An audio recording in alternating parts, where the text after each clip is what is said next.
How's it going, everybody? This is Bob. Hey, I'm Mark. And this is Fire Mountain Outdoors.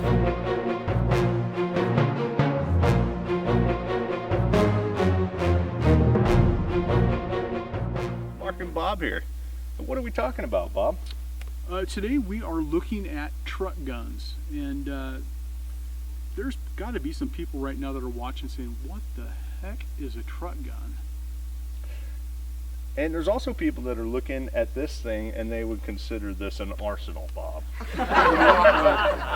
If this was laid out, if this was an ATF table at a press release, there would be flash bulbs popping and there would be people freaking at the arsenal. And I just looked at this and I thought of it, and I thought, you know, that's kind of, so we got some guns from a couple of guys and we just brought them out and we set them on the table. And this is a lot of America represented here.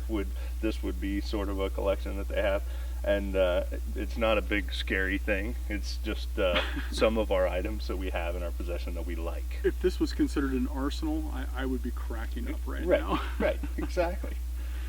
But it is a good smattering of what we came together with what we would call a truck gun, and the parameters for what I call a truck gun, it has to be compact, it has to be short, and it has to be maneuverable, because it's gonna be behind the seat or under the seat, or you know, you don't see gun racks on trucks anymore, and we're worried about that for theft and image, and nobody wants to have their gun on the gun rack anymore.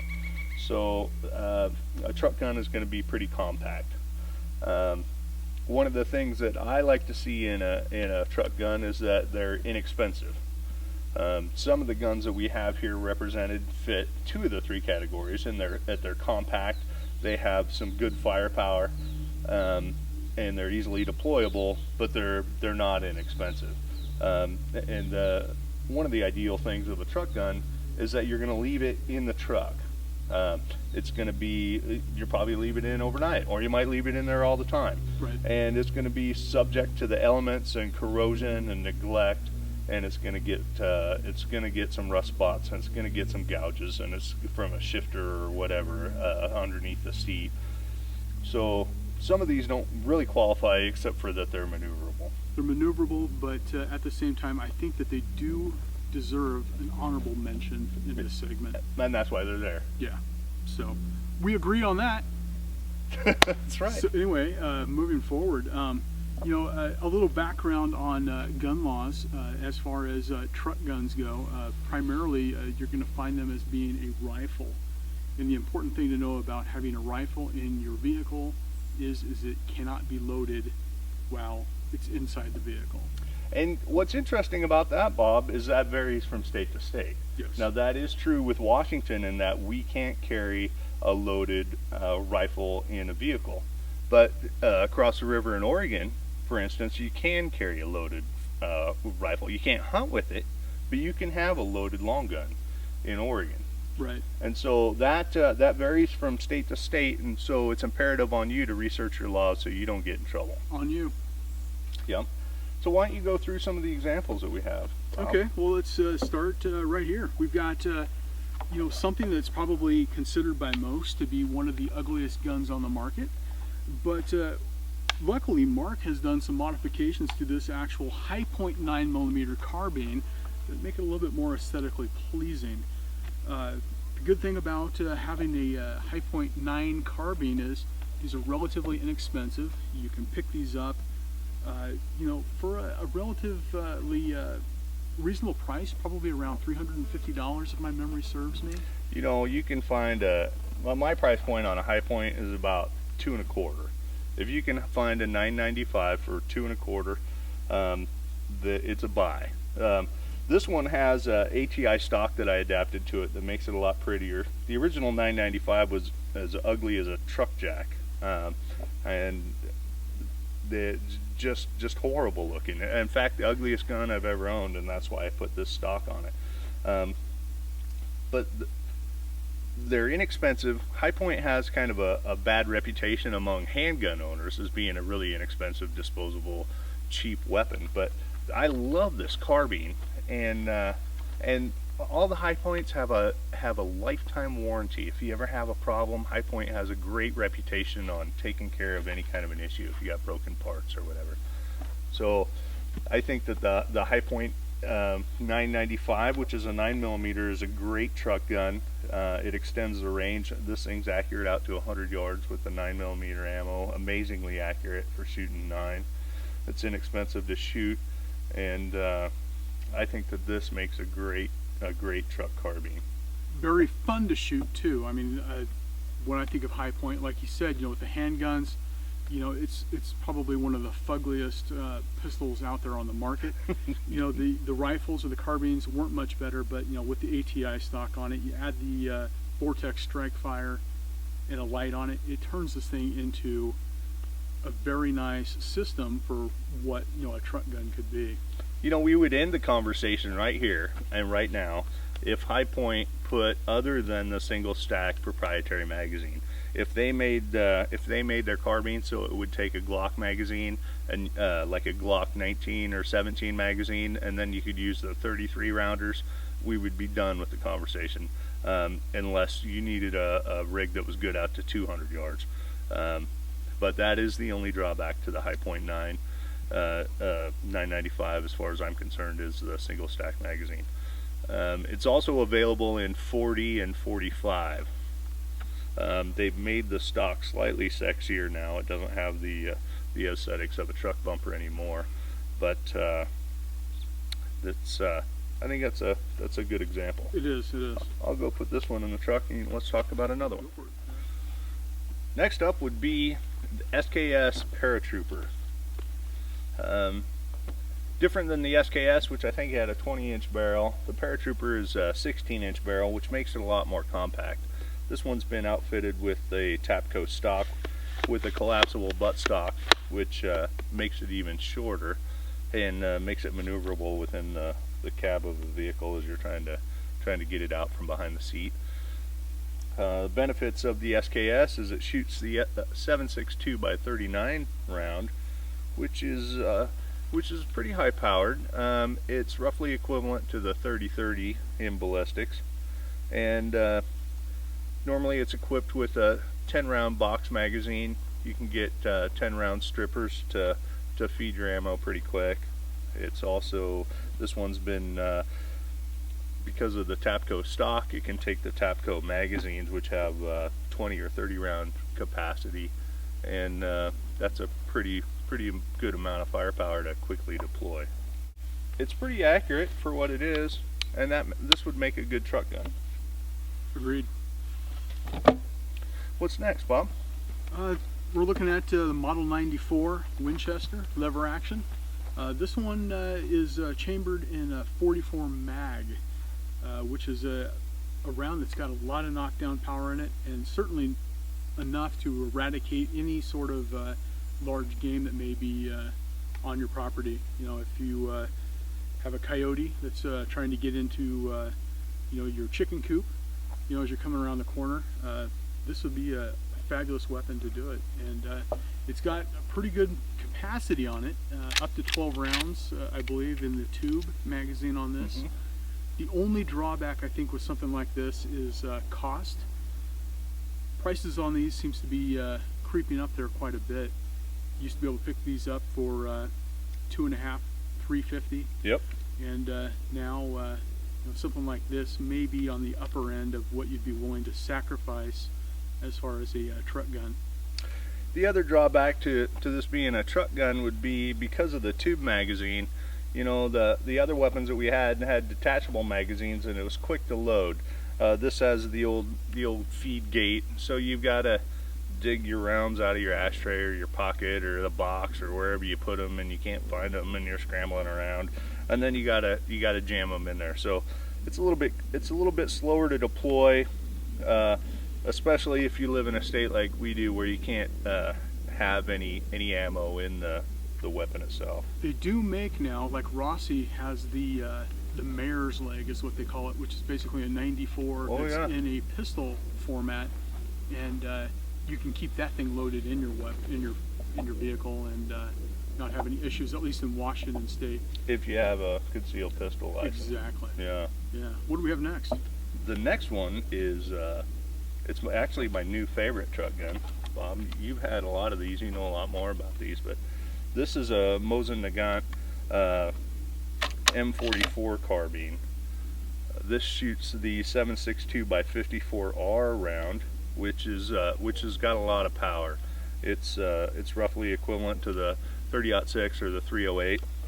It's obviously a nice, short, compact weapon. The big beauty of this for me was cost. Here in the wild economic inflated gun prices times that we live in right now, I just picked this up for the other day for $60, and I think that this is actually the ideal truck gun. It's got a lot of power. It's quick to deploy. It's quick to load, and it's military surplus. Guess what? This thing has been through battles and arsenals, and it's been handled by GIs, which treat things less gingerly than I do because they don't own it. And so any dings or scars that you're gonna get on it, guess what? Those were battle wounds when you pass it on to the next seller. And it also has the added bonus of the detachable bayonet. In case you run out of ammo, you could chase down that coyote. Yeah, Finish him off. could happen. You could.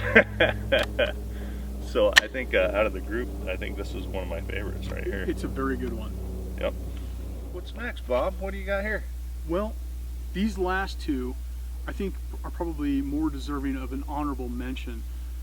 These aren't really something that you probably want to keep in your vehicle overnight, but if you're heading out, you know, for an afternoon and you want to keep something in your vehicle that is going to be rapidly deployable, something like this may be viable. This is a caliber 30 M1 Carbine. It is chambered in the 30 carbine round. These have a nice long sight radius on it, and contrary to popular belief, they actually have quite a good range on them. Up to 200 yards, you can be very accurate with this rifle. Obviously, the closer the better, but anybody that's had any good experience with one of these can be quite deadly with it. These take a standard issue 15 round detachable magazine, and you know, they are available up to 30 round, and so you just slide your clip in, rack your action, and you are ready to rock and roll. And they do make commercial versions of this rifle available that you can get, you know, for the price range that we're talking about. This particular one is from 1943, and it's probably more of a collector grade. So this isn't something I would leave in the vehicle, but if I had to get into the truck and had this available to go, I certainly would take that with me. And I think this is a fine example of a weapon, and it does fit the category of quick to deploy and easily loadable, and it's just super light and handy. And you know, you've got a sling on this one. If we were going to leave and hike over the canyon to go chase after whatever we were after, it's all set up that way. I think that's a fine choice if money was no object, or if you had a weapon that, you know, also fit the category that you weren't going to lose. You know, if this was Grandpa's rifle that he brought back from the war, you sure as heck wouldn't leave it in your truck. Because if somebody broke in and stole it, you would hope that they took the darn truck instead of your rifle. So, but it does fit a lot of the categories here. Yeah. So this is really kind of the ultimate short, compact truck gun. If I'm gonna boogie out and I need a lot of firepower in a compact space, this is gonna fit the bill. If I throw this in the truck and it fits under the seat, this is the one I'm gonna grab if I need it. I'm gonna be a little bit reluctant to leave it in the truck overnight all the time. You know, the key thing with having a good truck gun is you never want to leave something in your vehicle unless you're willing to potentially lose it. Something like this, you know, this is something that you'll probably have hanging beside your door as you're leaving the house. You can rapidly grab it and get ready to go. Something like this, you know, you have the option of having a high capacity magazine that you can keep in it if you have a concealed weapons permit, because this is a pistol. This is not a carbine. This is not a rifle. It looks very similar to, but having this particular SIG-TAC stock or pistol stabilizer, That's right, arm stabilizer on it, you do have the option of having a little bit better control over using this weapon than you would, say, like a standard AR-15 pistol. That's correct. And you know, Magpul is now making these nice 10-round magazines. These are the PMag 10s, the Gen 3s. You know, they fit in this rifle and they function amazingly. And you don't have a big, long, clunky magazine that's hanging outside of the pistol that's going to get hung up on your seat belt, you know, like the others. But you do have that option of having that larger capacity magazine, which is phenomenal. And these are small enough they can fit in your door pocket or your ashtray. I guess they don't have ashtrays in cars anymore. They have storage compartments. Right. But yeah, so it's nice and compact. But you know, you've got the 5.56 or the 223 round in this particular upper, and you know, the great things about AR-15 pistols is you have the option to have different calibers available at the ready. 300 blackout, you have a 30 caliber projectile that is very accurate up to 100 yards, and termites are a pain in the ass. But that's the thing with Fire Mountain Outdoors. You never know what kind of celebrity guest you're going to have. Today it was a termite. Tomorrow it could be DB Cooper. Honey badger. I want honey badger. Honey badger and grumpy cat. So, but you know, cost aside, something like this, the way you have it set up, you know, this is going to be $1,000 or maybe a little bit better. Yep. But you know, if I was going to have to head out you know, and get out quickly and go check the perimeter of my property, that would be my first choice. Yep. Overall, though, Bob, for my best choice for the truck gun that fits all the criteria would be that Mosin M44. I think that's a great choice for a truck gun, and I would leave the M44 in the truck. I'm probably not going to leave that in the truck. No, fitting the criteria of what we discussed here today, the M44 is very difficult to beat. You know, it has everything you're going to need. You're not, you know, if you're going out and you're patrolling the property, needing a capacity of 5 or more is probably going to be very unlikely. You're just going to need probably one shot, and it's going to scare off whatever the issue may be. You know, eradicating a possum that's getting into a feed barrel, you know, you're probably not going to need 30 rounds to take care of it. It can be a hell of a lot of fun, but and the feed barrel won't hold water anymore. Well, that's why there's duct tape. Yep. But anyway, thanks for watching today. We had a lot of fun making this video, and you know, if you like what you saw here today, subscribe below. There's a little button just right down there, and you can click on it, and it'll send you updates whenever we have new content available. And our goal here at Fire Mountain Outdoors is to keep new content coming, stuff that's relevant, and stuff that you know, hopefully is a little bit entertaining and insightful at the same time. And what's that other site they can find us on? Facebook. You can find us and like us on Facebook. Fire Mountain Outdoors, all one word. You know what? If you just Google, I tried it the other day because I was curious. Just Google Fire Mountain Outdoors. It can be all one word, or it can be 3 words, or you could darn near misspell it and you'll find us, and that's kind of a cool thing.